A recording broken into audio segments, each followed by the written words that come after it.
ఆయన్ని ప్రేమిస్తే దేవుడు వాగ్దానం చేశాడు. రోమ 8:8, దేవుని ప్రేమించేవారు కనుక ఆయన సంకల్ప చొప్పున పిలువబడిన వారికి మేలు కలుగుటకై సమస్తము సమకూడి జరిగిస్తాడు.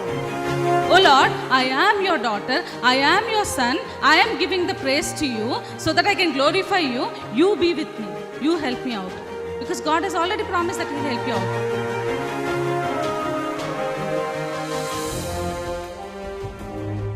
ఎన్నో మార్లు ఆయన తప్పులు చేస్తూ పాపము చేస్తూ నీకు విరోధంగా నడుస్తున్న మా కొరకు నాయన, అవిధేయులైన మా కొరకు ప్రభా నాయన తండ్రి, నీవు ఆ సెలవులో వెల చెల్లించావు కదా నాయన తండ్రి. నీవు నాయన మరణాన్ని జయించడం ద్వారా సజీవుడు అవటం ద్వారా నాయన ప్రభా తండ్రి యేసయ్యా, మరి నాయన మేము ఈరోజు సజీవులుగా ఉన్నాం కదా తండ్రి.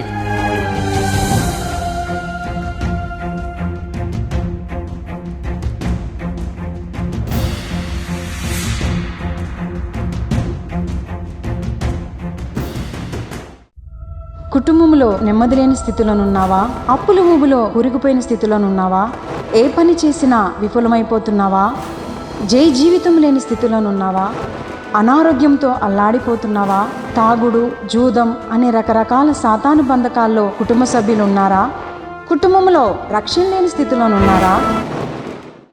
అయితే మీ సమస్యల నిమిత్తమై ప్రార్థన చేయటానికి మేము సిద్ధంగా ఉన్నాం. మీ ప్రార్థన అవసరత ఏదైనా సరే మాకు తెలియజేయగలరు.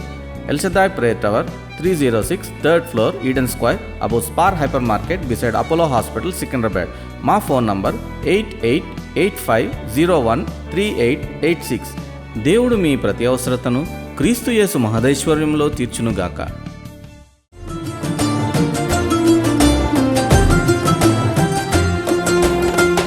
వాగ్దాన ప్రదాత, నమ్మదగిన దేవా, ఆశ్రయ దుర్గమా, బలమైన దేవా. వాగ్దాన ప్రదాత, నమ్మదగిన దేవా, ఆశ్రయ దుర్గమా, బలమైన దేవా. ఎబినేజరే, ఎబినేజరే, ఎబినేజరే, ఎబినేజరే, ఎబినేజరే,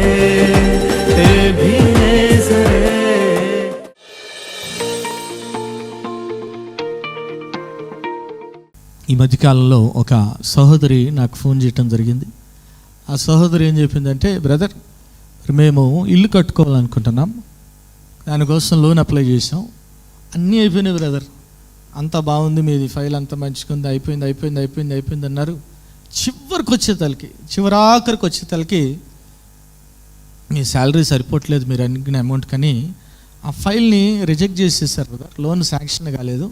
అదేంటో ఏ పని తలబెట్టినా చివరి వరకు వస్తుంది, చివరిలో ఏదో ఒక అడ్డుపడిపోతుంది అని చెప్పడం జరిగింది. మరి ఇంకో సహోదరుడు ఫోన్ చేసి, బ్రదర్ నేను ఇప్పటికీ చాలా ఇంటర్వ్యూలకు వెళ్ళాను, అన్ని ఇంటర్వ్యూస్కి లాస్ట్ రౌండ్ వరకు వెళ్తున్నా, ఇక మనమే ఆఫర్ లెటర్ రిలీజ్ అవుతుంది అనుకుంటున్నాం, వెంటనే ఆ పని జరగట్లేదు, రిజెక్ట్ అయిపోతున్నాను. ఇంకో పాప చెప్పింది, అన్న అనేక మరి సంబంధాలు వస్తున్నాయి, అన్నీ సెట్ అయినాయి, అన్నీ కుదిరినాయి, అన్నీ అయిపోతుంది, చివరి వరకు అయిపోయింది, వివాహం జరుగుతుంది అనుకున్న సమయంలో వాళ్ళు క్యాన్సిల్ చేసుకుంటున్నారు, వద్దనుకుంటున్నారు. ఒక సంబంధం అయితే ఎంగేజ్మెంట్ వరకు వచ్చి కూడా మరి క్యాన్సిల్ అయిపోయిందనా? మరి ఎందుకు ఈ రీతిగా జరుగుతుంది? మన జీవితాల్లో కూడా చాలాసార్లు మనం ఏదైనా పనిని తలపెట్టినప్పుడు, మనం ఏదైనా కావాలనుకున్నప్పుడు, మనం ఏదైనా కోరుకున్నప్పుడు చివరి వరకు వస్తుంది, మన కళ్ళ ముందరే కనబడుతుంది, కానీ పొందుకోలేని స్థితి. దేవుని ఆశీర్వాదాలు చాలాసార్లు మన కళ్ళ ముందు కనబడుతుంటే కానీ వాటిని పొందుకోలేకపోతున్నాం. మనకు తెలుసు దేవుడు మన కొరకు ఇది ఏర్పాటు చేశాడు, ఈ ఆశీర్వాదాన్ని మన కొరకు ఏర్పాటు చేశాడు, ఉద్యోగాన్ని ఏర్పాటు చేశాడు, లేదంటే వివాహాన్ని ఏర్పాటు చేశాడు, లేదంటే ఇక్కడ గృహాన్ని ఏర్పాటు చేశాడు, మనకు తెలుసు. కానీ మనము దాన్ని పొందుకోలేని స్థితిలో ఉన్నాం. ఆమేన్, హల్లెలూయా. ఈరోజు ఎందుకు మనము చివరి వరకు వచ్చిన ఏదైనా ఆశీర్వాదము, దేవుడిచ్చే ఆశీర్వాదాన్ని ఎందుకు పొందుకోలేకపోతున్నాం అనే దాని గురించి మీతో పంచుకోవాలనుకుంటున్నాను. బైబిల్ గ్రంథంలో మీరు చూసుకున్నట్లయితే హిజ్కియా మరి ఇబ్బందికరమైన పరిస్థితుల్లో ఉన్నాడు. ఎందుకంటే అష్షూర్ రాజు మరి రబ్షాకే అనే వ్యక్తిని పంపించి యూదా దేశాన్ని, యెరూషలేముని మరి నాశనం చేయాలనుకున్నాడు. అందుకే ముందుగా రబ్షాకేని పంపించి రబ్షాకే ఏం చేస్తున్నాడంటే బెదిరిస్తున్నాడు, భయంకరంగా బెదిరిస్తున్నాడు. అక్కడ ఉన్నవారిని బెదిరిస్తున్నాడు, మరి ప్రజలందరినీ కూడా బెదిరిస్తున్నాడు, భయంకరంగా మాట్లాడుతున్నాడు. ఆ మాటలతోనే అందరి హృదయం కూడా అతలాకుతలం అయిపోయింది. అటువంటి పరిస్థితుల్లో హిజ్కియా ఎక్కడికి వచ్చాడు తెలుసా? యెహోవా మందిరానికి వచ్చాడంట. దేవుని సన్నిధికి వచ్చి ప్రార్థన చేస్తున్నాడంట. ఏమని ప్రార్థన చేస్తున్నాడు మీరు చూసినట్లయితే యెషయా గ్రంథం 37వ అధ్యాయం 3వ వచనం చదవండి. ఏమని రాయబడింది? యెషయా గ్రంథం 37వ అధ్యాయం 3వ వచనం. 37:3. మీరు గోనె పట్టు కట్టుకున్న వారై అతని యొద్దకు వచ్చి అతనితో ఇట్లనిరి, హిజ్కియా సెలవిచ్చేదేమనగా, ఈ దినము శ్రమయు శిక్షయు దూషణ గల దినము. పిల్లలు పుట్టవచ్చిరు కానీ కనుటకు శక్తి చాలదు. ఏంటంటే పిల్లలు పుట్టవచ్చిరు కానీ కనుటకు శక్తి. ఏమేన్? గర్భఫలము దేవుడిచ్చు బహుమానం. పిల్లలు పుట్టడానికి రెడీగా ఉన్నారు కానీ ఏం సరిపోవట్లేదంట. There is no strength to deliver, there is no strength to give birth to a child. పిల్లలు పుట్టొచ్చారు, 9 నెలలు అయిపోయింది, 9 నెలలు గడిచిపోయింది కానీ శక్తి సరిపోవట్లేదు. ఆశీర్వాదాన్ని, దేవుడిచ్చిన ఆశీర్వాదాన్ని పొందుకోవటానికి శక్తి సరిపోవట్లేదని హిజ్కియా ప్రార్థన చేస్తున్నట్లు మనం చూస్తాం. ఏమైనా హల్లెలూయా. ఈరోజు మనందరి జీవితాల్లో కూడా దేవుడు అనేక ఆశీర్వాదాలు ఏర్పాటు చేశాడు. ఎందుకు పిలిచాడు మనల్ని? ఎందుకు వారసులుగా ఉండటానికి పిలిచాడు మనల్ని? ఆశీర్వాదానికి వారసులుగా ఉండటానికే పిలిచాడు. ఏమైనా హల్లెలూయా. నమ్మిన వారు ఒకసారి దేవుని స్తుతులు చెప్దామా? హల్లెలూయా. ఆశీర్వాదానికి వారసులుగా ఉండటానికే మనల్ని పిలిచాడు. అయితే మనము చివరి వరకు వెళ్తున్నాము కానీ, చివరి అడుగు వరకు వెళ్తున్నాం కానీ ఆ ఆశీర్వాదాన్ని గ్రాప్ చేయలేని స్థితిలో, ఆశీర్వాదాన్ని పొందుకోలేని స్థితిలో ఉన్నాం. ఎందుకు అంటే మన శక్తి సరిపోవట్లేదు కాబట్టి. ఆమేన్, హల్లెలూయా. మన శక్తి సరిపోవట్లేదు. చూడండి, ఈ కాలంలో అంటే పిల్లలు గర్భం ధరించిన తర్వాత 9వ నెల వచ్చింది అనుకోండి, ఏం చేస్తున్నారు? శక్తి సరిపోతే ఏం చేస్తున్నారు? C-సెక్షన్, సిజేరియన్ ఆపరేషన్ చేసి బిడ్డని బయటికి తీస్తున్నారు. పూర్వం అటువంటి పరిస్థితి ఉందా?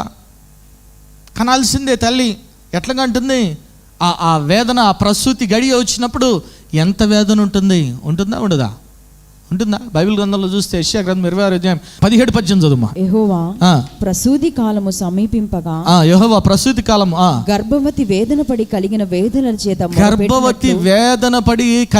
వేదనల చేత మొరపెట్టునట్లు మేము నీ సన్నిధిలో ఉన్నాము. గర్భం ధరించి వేదన పడితిమి, గాలిని కన్నట్టు ఉంటిమి.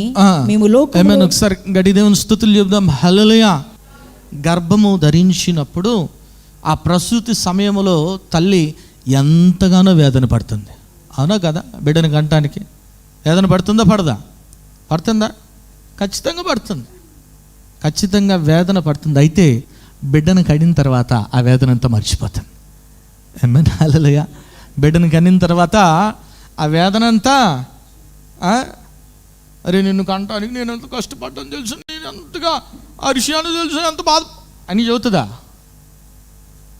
ఏమన్నంటే, అరే నిన్ను 9 నెలలు 9 మాసాలు నేను మోసి పెంచారని కన్నా నిన్ను అంటది కానీ ఆ వేదన ఎప్పుడు కూడా చెప్పదు. ఎందుకంటే బిడ్డ బయటకు వచ్చాక ఎంత ఆనందము. ఆమేన్, హల్లెలూయా.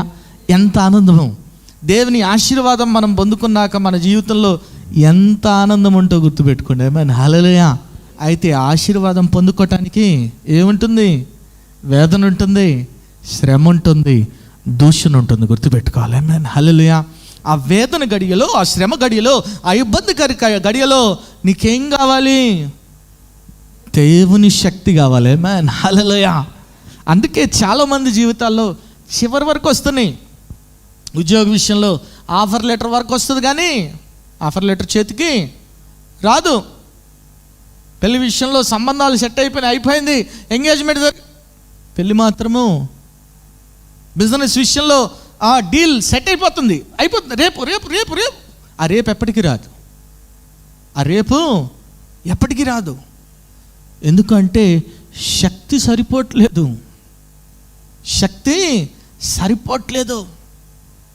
ఈ శక్తిని ఎవరు అనుగ్రహిస్తారు మనకి? ఆ దేవాతి దేవుడే అనుగ్రహిస్తాడు. ఆమేన్, హల్లెలూయా. ఎందుకంటే మన శక్తితో మన బలముతో మనం ఏం కూడా చేయలేము ఈ లోకంలో, గుర్తుపెట్టుకోండి. ఆమేన్, హల్లెలూయా.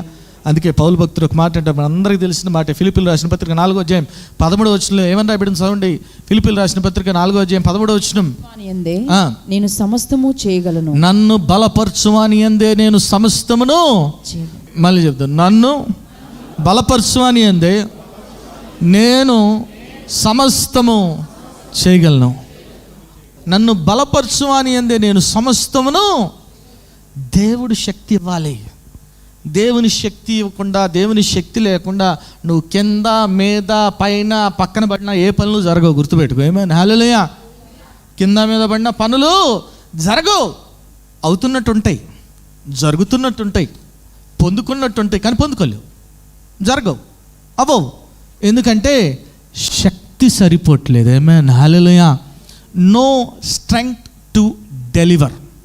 ఈరోజు నేను చెప్పే వాక్య భాగం అదే. ఈరోజు నీ జీవితంలో నీవు దేవుని ఆశీర్వాదాన్ని పొందుకోవాలంటే నీకు శక్తి కావాలి. ఆమేన్, హల్లెలూయా. శక్తి లేకుండా నువ్వు ఏది కూడా చేయలేవు. నమ్మిన వారు ఒకసారి దేవుని స్తుతులు చెప్తాం. హల్లెలూయా. ముందుగా ఏ శక్తి కావాలి? ఏదైనా సాధించాలి అంటే, నువ్వు ఏదైనా సాధించాలి నీ జీవితంలో అంటే ముందు ఏముండాలా? నీకు ఆరోగ్యం ఉండాలంటే శారీరక శక్తి కావాలి. ఆమేన్, హల్లెలూయా. ఫిజికల్ స్ట్రెంగ్త్ కావాలి, అంతేనా?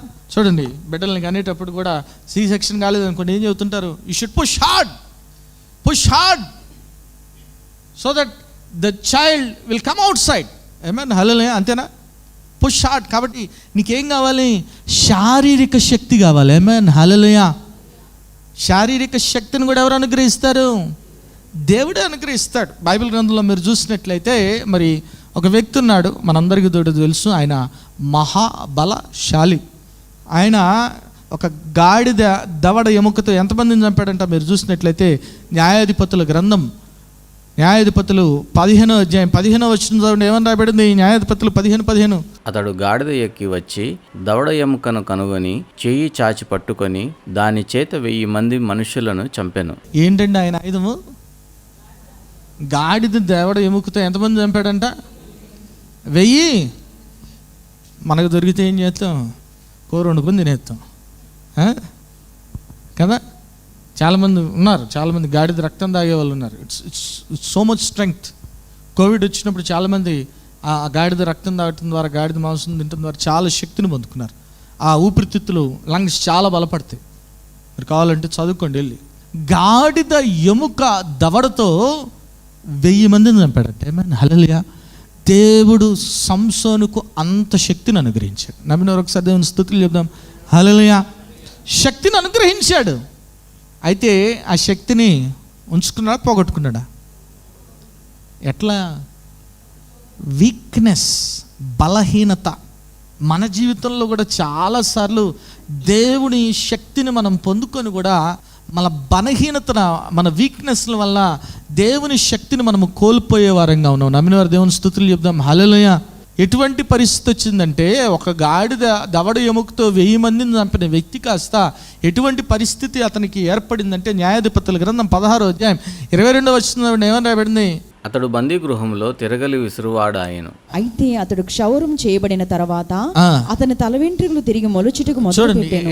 ఎక్కడున్నాడంట? బందీ గృహంలో. ఏం చేస్తున్నాడు? మరేస్తున్నాడంటే, పిండి మరేస్తున్నాడంటే, తిరగలు తిప్పుతున్నాడంట. మహాబలశాలుడు. ఎటువంటి పరిస్థితి వచ్చింది చూడండి, ఎంత భయంకరమైన పరిస్థితి వచ్చింది. ఎందుకు? ఒక్క బలహీనత వల్ల. సాతానుగాడు ఎప్పుడు కూడా రెడీగా ఉంటాడు నిన్ను. వాడు ఎట్లుంటాడు? గర్జించే సింహం వలే ఎవరిని? చిన్న వీక్నెస్ ఉంటే చాలు టపీమని పడేస్తాడు. ఆమేన్, హల్లెలూయా. కాబట్టి అందుకే మనం ఎప్పుడు కూడా దేవునిని బట్టి బలవంతులుగా ఉండాలి, గుర్తుపెట్టుకోండి. ఆమేన్, హల్లెలూయా. క్రీస్తుని బట్టి మనం ఎప్పుడు కూడా బలవంతులుగా ఉండాలి. ఆమేన్. నమ్మిన వారు ఒకసారి దేవుని స్తుతులు చెప్దాం.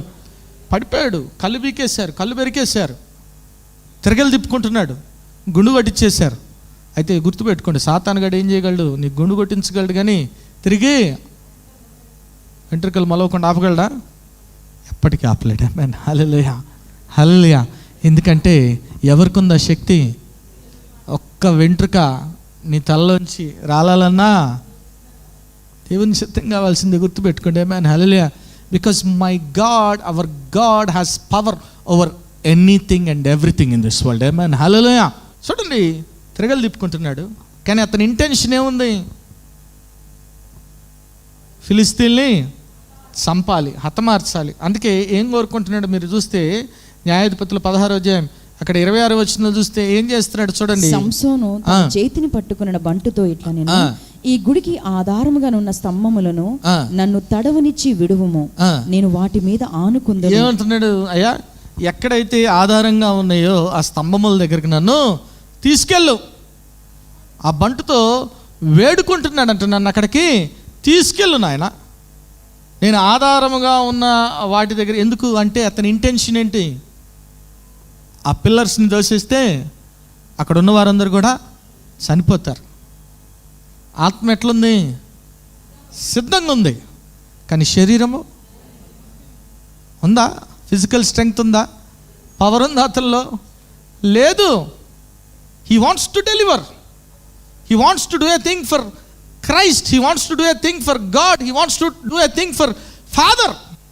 తండ్రి కొరకు ఒక కార్యం జరిగించాలన్నాడు, దేవుని కొరకు కార్యం జరిగించాలి, దేవుని కొరకు శత్రువుని సంహరించాలన్నాడు, తండ్రి కొరకు శత్రువుని సంహరించాలన్నాడు, కానీ శక్తి సరిపోవట్లేదు.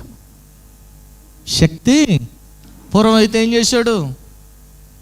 ఇట్ట నెడితే పడిపోయేదేమో, ఎందుకంటే గాడి దవడతో ఇట్లా నెడితే పడిపోయేదేమో.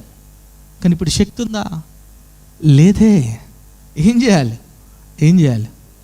నీ జీవితంలో ఎప్పుడైతే చివరి వరకు వచ్చి పనులు జరగట్లేదో, చివరి వరకు వచ్చి పనులు ఆగిపోతున్నాయో, అప్పుడు నువ్వేం చేయాలి తెలుసా? ప్రార్థన చేయాలి, మొరపెట్టాలి, దేవుని పాదాల చెంత మొరపెట్టాలి. ఇంటెన్షన్ ఉంది, శత్రువుని చంపాలని ఇంటెన్షన్ ఉంది, కానీ శక్తి సరిపోవట్లేదే.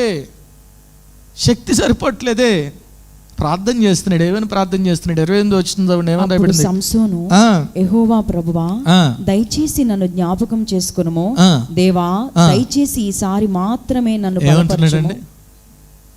ఈసారి మాత్రమే, ఒక్కసారి, అంతేనా? ఇది ఎలక్షన్ జరుగుతున్నాయి కదా, ఒక్కొక్కరు ఒక్క ఛాన్స్ అంటుండు ఒక ఆయన, ఇంకొక లాస్ట్ ఛాన్స్ నేను ఉండని తర్వాత అంటాడు. ఉంటే ఉండకపోతే వచ్చిన నష్టమే కదా. ఒక్క ఛాన్స్, లాస్ట్ ఛాన్స్, ఒక్కసారి నన్ను జ్ఞాపకం చేసుకో అంటున్నాడు. ఆమేన్, హల్లెలూయా. ఏ దశలో ఉన్నాడు? దీన దశలో ఉన్నాడు. దీన దశలో ఏమడుగుతున్నాడు? ప్రభు, ఒక్కసారి నన్ను జ్ఞాపకం చేసుకొని. ఆయన నువ్వు అడుగుతున్నావా ప్రభుని అడుగుతున్నావా? నీ పనులు జరగట్లేదు, నువ్వు అనుకున్న చివరి వరకు లోన్ అప్లై చేసావు, అన్నీ అయిపోతుంది, లాస్ట్కి వచ్చి తలకి క్యాన్సిల్, రిజెక్టెడ్, ఫెయిల్యూర్. నువ్వు చేయాల్సిందల్లా ఏంటి? Come to the feet of the lord. దేవుని పాదాల చెంతకు వచ్చి, ప్రభా నా శక్తి సరిపోవట్లేదు నాయన, నా శక్తి సరిపోవట్లేదు, నేను ఇది చేయాలనుకుంటున్నాను, నా శక్తి సరిపోవట్లేదు, నువ్వు సహాయం దయచేయి. ఈ ఒక్కసారికి జ్ఞాపకం చేసుకో.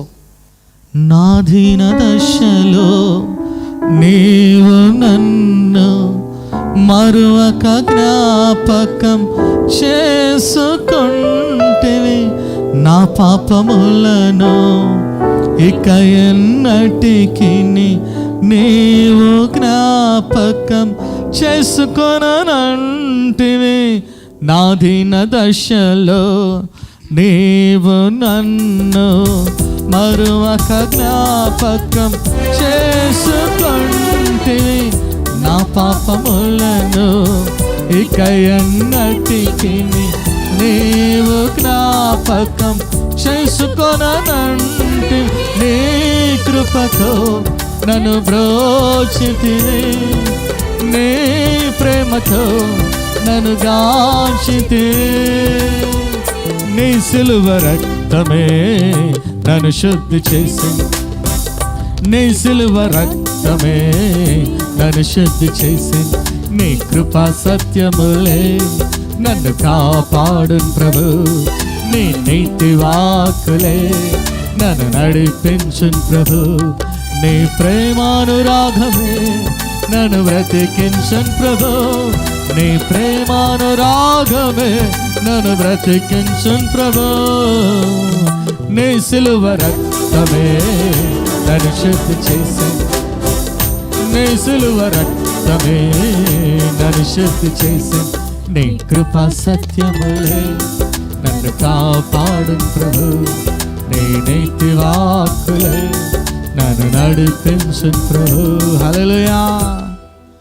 ఒక్కసారి జ్ఞాపకం చేసుకో అంటున్నాడు. ఆమేన్. హల్లెలూయా. ఒక్కసారి కృప చూపించు ప్రభా, ఒక్కసారి, only one time, only one time. మీరు ఎంతమంది అడిగారు ఇట్లా దేవుణ్ణి? అడిగారా? ప్రార్థనలు అడిగారు, ప్రభా ఈ ఒక్కసారి చేయను ఆయన, ఈ ఒక్కసారి జ్ఞాపకం చేసి ఈ ఒక్కసారి కృప చూపించిన ఆయన. ఎన్నొక్కసారి లేనియో, ఎన్నొక్కసారి లేనియో. ఆమేన్. హల్లెలూయా. ఆ ఒక్కసారి అడుగుతున్నాడు. ఎందుకంటే ఆయన ఆ స్తంభాలని, ఆ మూల స్తంభాలని పడేస్తే ఎవరి మీద పడతాయి? ఫస్ట్ అది ఆయన మీద పడతాయి. ఆయన మీద పడితే ఆయన కూడా చచ్చిపోతాడు. కానీ ఏమంటున్నాడు? ఈ ఒక్కసారికి చనిపోతా కూడా he wants to be a hero for God. Amen. Hallelujah. దేవుని కొరకు ఒక యుద్ధ శూరునిగా నిలవాలని కోరుకుంటున్నాడు సంసోన్. ఆమేన్. హల్లెలూయా. ఒక్కసారి ఆయన కృప చూపించే దేవుడా కదా. 2 తిమోతి 2:1 ఏమన్నా ఇప్పుడు చదవండి. 2 తిమోతి 2:1. నా కుమారుడా, క్రీస్తు యేసునందు కృప చేత బలవంతుడు, కమ్ము, స్ట్రెంగ్త్ బై గ్రేస్. ఆమేన్. హల్లెలూయా. ఆయన కృప ద్వారానే మనం ఏమైనా చేయగలం. నమ్మిన వారు ఒకసారి దేవుని స్తుతులు చెప్దాం. హల్లెలూయా. మన శక్తి సరిపోదు, చాలాసార్లు మన శక్తి సరిపోదు, మన వల్ల కాదు. కానీ ఎవరి వల్ల అవుతుంది? దేవుని వల్ల అవుతుంది. ఆయన కృప చూపిస్తూ అవుతుంది. తప్పులు చేశాడు, పాపం చేశాడు, దేవుడిచ్చిన శక్తిని అంతా పోగొట్టుకున్నాడు. అందుకే ఈ ఒక్కసారి జ్ఞాపకం చేసుకుంటున్నాడు. ఆమేన్. హల్లెలూయా. జ్ఞాపకం చేసుకున్నాడా లేదా? ఆయన మనల్ని జ్ఞాపకం చేసుకునే దేవుడు. మన దీన దశలో జ్ఞాపకం మనం చేయాల్సిందల్లా ఒకటే, ఆయన పాదాల చెంతకి వెళ్ళాలి. అప్పటికి కూడా ఏం చేస్తుంటారు చాలామంది? ఏం చేస్తుంటారు? ఈ ఛానల్ కాలేదు కాబట్టి ఇంకో ఛానల్, ఆ ఛానల్, ఈ ఛానల్. నీ స్టూడియోనే బంద్ అయిపోయింది. ఏ ఛానల్ పనిచేయదు, గుర్తుపెట్టుకో. ఎందుకంటే పనిచేసే ఛానల్ ఒకటే, యేసయ్య ఛానల్. ఆమేన్. హల్లెలూయా. వాళ్ళ ద్వారా వెళ్దాం, మినిస్టర్ని పట్టుకుందాం, వీళ్ళని పట్టుకుందాం, వాళ్ళని పట్టుకుందాం, ఎవరు పని కాదు. దేవుని కృప ద్వారానే అవుతుంది. ఆమేన్. హల్లెలూయా. వీళ్ళందరినీ పట్టుకునే బదులు ప్రభు పాదాలు పట్టుకుంటే సరిపోద్ది కదా. అంతేనా కాదా? ఆమేన్. ఈరోజు చివరి వరకు వచ్చి నీ జీవితంలో పనులు జరగట్లేదేమో. You are not able to deliver things. Why? Because there is no enough strength in you. శక్తి లేదు నీలో. శక్తి, గర్భం ధరించి కనుటకు శక్తి లేదు, చాలట్లేదు. ఆ శక్తి ఇచ్చే దేవుడే, ఆ శక్తినిచ్చే దేవాతి దేవుడే. ఆమేన్. హల్లెలూయా. ఎంత శక్తిని ఇచ్చాడంటే సంసోను గారికి అక్కడ రాయబడింది, న్యాయాధిపతులు 16:29-30 ఏమని రాయబడింది? ఆ గుడికి ఆధారం ఉన్న 2 స్తంభములలో ఒకదానికి కుడి చేతను ఒకదాని ఎడమ చేతను పట్టుకొని నేనును ఫిలిస్తీయులను చనిపోదుము గాక అని చెప్పి. ఏమంటున్నాడు చూడండి, ఎంత ధైర్యంగా చెబుతున్నాడు. ఫిలిస్తీయులు చనిపోదుము గాక అంటున్నాడా? డిసైడ్ అయిపోయాడు. ఆమేన్. హల్లెలూయా. దేవుని కొరకు హతసాక్షి అవడానికి కూడా డిసైడెడ్. నేను పోయా, కానీ ఏం చేయాలా? నాతో పాటు ఇంకో 10 మందిని కూడా. కానీ ఇప్పుడు ఎట్టున్నారు? నువ్వు చేసిన పాపాలకు మేము పోయేటట్టున్నాం, నీ పాపంతో పాటు 10 మందిని పట్టుకెళ్ళేటట్టున్నాం. ఆమేన్. హల్లెలూయా. పాపంతో 10 మందిని పట్టుకెళ్ళటం కాదు, దేవుని శక్తితో శత్రువును జయించాలి. ఆమేన్. హల్లెలూయా. ఎంతమందిని చంపాడు? చదవండి సిస్టర్, ఏమని రాయబడింది అక్కడ? జనులందరి మీద పడెను. మరణకాలమును అతను చంపిన వారి శవముల లెక్క జీవిత కాలమందు అతను చంపిన వారి లెక్క కంటే ఎక్కువ. ఒకసారి గట్టి దేవుని స్తుతులు చెప్దాం. హల్లెలూయా. అతడు ఈ లోకములో జీవించినప్పుడు ఎంతమందిని చంపాడో దానికంటే ఎక్కువ మందిని చంపాడంట మరణించేటప్పుడు. ఆమేన్. హల్లెలూయా. ముందంతా ఎవరి శక్తి పనిచేసింది? అక్కడ కూడా దేవుని శక్తే. కానీ ఒక్కసారికి దేవుని మహాశక్తి పనిచేసింది. ఆమేన్. హల్లెలూయా. దేవుని మహాశక్తి పనిచేసింది కాబట్టి అత్యధిక మందిని చంపేశాడు. Amen. Hallelujah. He could deliver what he had asked from God. Amen. అతడు ఏదైతే దేవుని యొద్ద నుంచి కోరుకున్నాడో, ఏదైతే ఇంటెన్షన్ కలిగి ఉన్నాడో అది చేయగలిగాడు. ఎవరి శక్తితో చేయగలిగాడు? దేవుని శక్తితో చేయగలిగాడు. ఏమని ఈరోజు నువ్వేమనుకుంటున్నావు? నీ కళ్ళ ముందు కనబడుతుంది ఆశీర్వాదం, కానీ నువ్వేంటి పొందుకోలేని స్థితిలో ఉన్నావు. You are not able to grab it, you are not able to get it. అది ఎట్లా పొందుకోగలవు? దేవుని శక్తి ద్వారానే పొందుకోగలవు. ఏమైనా హల్లెలూయా. నువ్వు చేయాల్సిన మొట్టమొదటి పని ఏంటంటే ప్రార్థన చేయాలి. ప్రార్థన చేస్తే దేవుడు తన కృపను నీకు అనుగ్రహిస్తాడు. నమ్మిన వారు ఒకసారి దేవుని స్తుతులు చెప్దాం. హల్లెలూయా. అవును తండ్రి, నాయన ప్రభా, మా పాపాన్ని బట్టి నాయన మా ఫలమనంతా పోగొట్టుకుంటున్నామేమో నాయన ప్రభా. నాయన నువ్వు మాకు ఏర్పాటు చేసిన ఆశీర్వాదాన్ని నాయన చివరి వరకు వచ్చి పొందుకోలేని స్థితిలో ఉన్నామేమో ప్రభా. నాయన యేసయ్యా, నాయన తండ్రి, మా శక్తి సరిపోవట్లేదు నాయన, నీ శక్తి కావాలి నాయన ప్రభా. మా విశ్వాసం సరిపోవట్లేదు, మా ప్రార్థనా జీవితం సరిపోవట్లేదు నాయన ప్రభా. తండ్రి యేసయ్యా, తండ్రి ప్రతి ఒక్క బిడ్డను కూడా నాయన నీ శక్తితో నింపండి నాయన ప్రభా. యేసయ్యా, నాయన మేమేమి చేయలేము, మేము ఏమి ఏమి ఏమి ఏమి కూడా చేయలేము నాయన ప్రభా. తండ్రి నాయన మా శక్తి చాలదు, మాకు ఏమి తోచదు నాయన, నీవే మా దిక్కు నాయన ప్రభా. తండ్రి యేసయ్యా, నాయన ప్రభా, ఆయన గివ్ దెమ్ స్ట్రెంగ్త్ లార్డ్ నాయన ప్రభా. తండ్రి యేసయ్యా, మీరే నాయన నీ శక్తిని అనుగ్రహించండి నాయన. ఈ వాక్యాన్ని ఆయన మీరు నీరికటి ఫలింపచేయండి. ప్రతి ఇప్పుడు కూడా వాక్యానుసారం జీవించి ఫలించండి, కొమ్మల వలయండి, కృపద ఇచ్చేయండి. ప్రతి ఒక్క బిడ్డను దీవించి ఆశ్రయించమని యేసు నామమున పెట్టి వేడుకొని ప్రార్థిస్తున్నాము తండ్రి, ఆమేన్. ప్రభు అయిన యేసుక్రీస్తు ఘనమైన నామంలో మీ అందరికీ శుభములు. ఈ వారం బైబిల్ క్విజ్ ప్రశ్నలు ఇర్మియా గ్రంథం నుండి. మొదటి ప్రశ్న, దేని వలన ఇశ్రాయేలులను నాశనము చేసేదనని దేవుడు అంటున్నాడు? ప్రశ్న మరొకసారి, దేని వలన ఇశ్రాయేలులను నాశనము చేసేదనని దేవుడు అంటున్నాడు? రెండవ ప్రశ్న, ఎప్పుడు మనము ఆయన నోటి వలె ఉంటాము? ప్రశ్న మరొకసారి, ఎప్పుడు మనము ఆయన నోటి వలె ఉంటాము?